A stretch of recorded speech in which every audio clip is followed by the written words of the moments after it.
तारा। या अल्लाह खैर, क्या तुम दरवाजे पे खड़े होकर बात कर रहे थे? तुम्हें नहीं तो कहा था कि इम्प्रेस करूं, तो लो कर दिया मैंने। अब मान जाओ। थोड़ा सा। हाँ, तुमने फौरन बुलाया और मैं फौरन तुम्हारे पास भागता आ गया। क्यों, ठीक किया ना? अब मैं यही रहना चाहता हूँ तुम्हारे साथ। तुम्हारे चेहरे को क्या हुआ? इतना नूर कहाँ से आ गया? फेशियल करवाया मैंने। क्या? एक बात बताऊं तुम्हें? क्या? हमारे लोग फेशियल में बहुत माहिर हैं। हाँ, शायद तुमने पहली दफा करवाया, मैंने पिछले दिनों वहीं से करवाया था। रुको रुको, क्या कर रहे हो? दूर रहो मुझसे।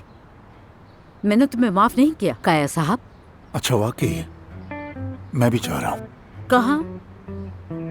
वहाँ जहाँ मेरा दिल नहीं ले जा रहा। अरे रुको, मत जाओ। फैसला करो, रहूं या जाऊं। रुक जाओ, क्योंकि मैं तुम्हारे साथ रोल प्ले करना चाहती हूँ काया। क्या करना चाहती हो?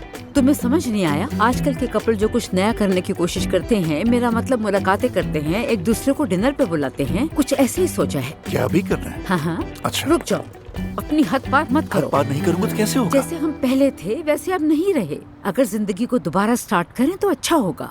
एक दूसरे को वक्त दें, एक दूसरे का इंतजार करें, शायद फिर सब कुछ बेहतर हो जाए।